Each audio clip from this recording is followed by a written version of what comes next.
Assalamualaikum warahmatullahi wabarakatuh. Perkenalkan, nama saya Aldila Putra Pamungkas dengan NIM 40040625650079 dari Prodi Teknik Listrik Industri kelas reguler C. Pada kesempatan kali ini saya akan menjelaskan kembali mengenai medan listrik, prinsip superposisi, induksi magnet, dan juga dipol. Berdasarkan video dari Walter Lewin yang merupakan profesor fisika legendaris. Konsep dasar listrik dan atom. Listrik di sekitar kita. Listrik dan magnetisme ada di mana-mana, mulai dari lampu, listrik, jam, mikrofon, kalkulator, televisi, hingga komputer. Cahaya itu sendiri adalah fenomena elektromagnetik, begitu pula gelombang radio dan warna pelangi. Struktur atom modern. Atom terdiri dari inti yang sangat kecil dengan proton yang bermuatan positif dan neutron tidak bermuatan, elektron bermuatan negatif yang mengelilingi inti dalam awan. Massa proton dan neutron hampir sama. Lalu massa elektron sekitar 1830 kali lebih kecil dari massa proton. Muatan elektron dan proton memiliki besar yang sama. Atom netral. Jumlah elektron dan proton sama dalam atom netral. Lalu ion. Atom menjadi ion positif jika kehilangan elektron dan ion negatif jika mendapatkan elektron. Ukuran atom. Inti atom berukuran sekitar 10 pangkat minus 15 cm, sedangkan atom itu sendiri sekitar 10.000 kali lebih besar.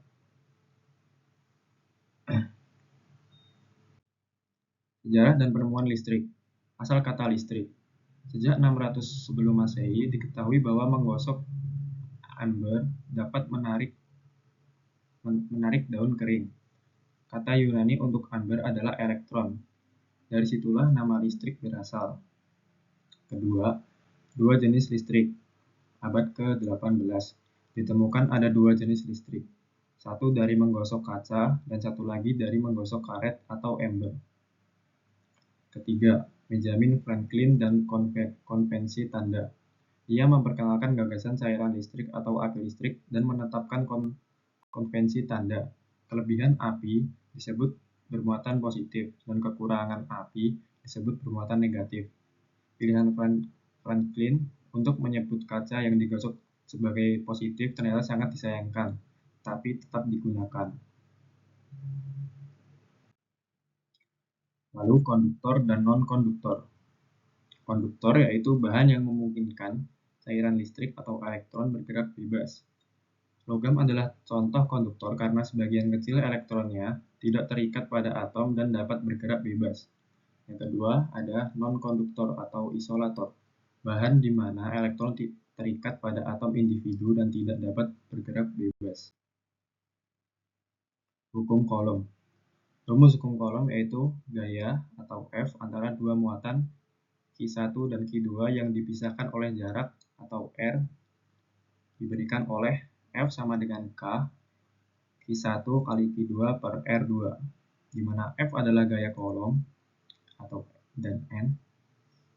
Lalu K adalah konstanta Coulomb, Q1 dan Q2 adalah muatan benda 1 dan 2, lalu R adalah vektor satuan dari muatan 1 ke muatan 2. Unit muatan. Satuan muatan dalam sistem SI adalah Coulomb. Satu Coulomb adalah jumlah muatan yang sangat besar, setara dengan sekitar 6,24 10 pangkat 18 proton atau elektron bersih cenderung saling meniadakan. Prinsip superposisi. Jika ada lebih dari dua muatan, gaya total pada suatu muatan adalah jumlah vektor dari gaya-gaya individu yang diberikan oleh muatan lain. Prinsip ini konsisten dengan semua eksperimen. Perbandingan gaya listrik dan gravitasi. Kekuatan relatif. Perbandingan gaya listrik terhadap gaya gravitasi antara dua proton adalah sekitar 10 pangkat 36. Gaya listrik jauh lebih kuat daripada gaya gravitasi. Skala dominasi gaya. Skala nuklir. Gaya nuklir yang menahan inti atom bersama-sama. Lalu skala atomik hingga ribuan kilometer. Gaya listrik mendominasi dan menyatukan dunia kita. Skala besar.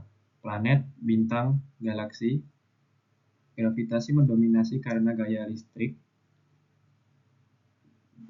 bersih cenderung meniadakan.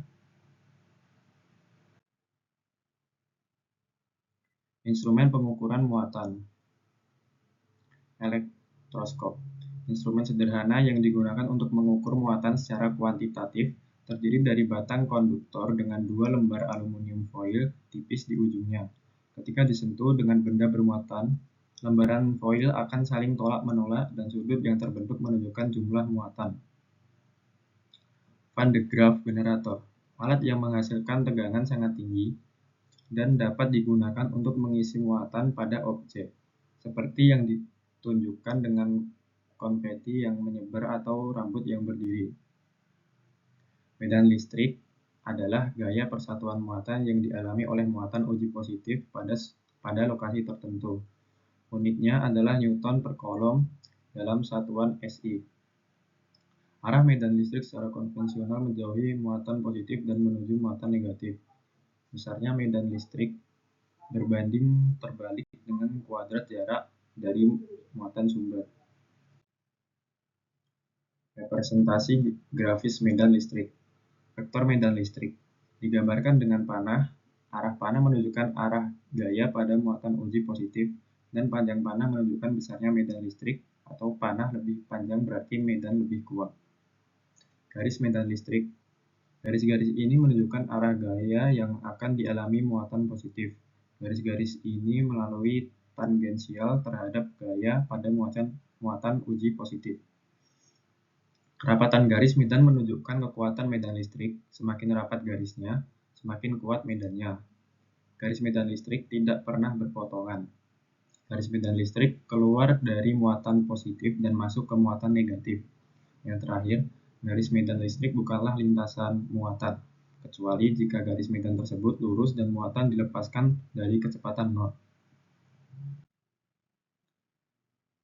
Prinsip superposisi medan listrik.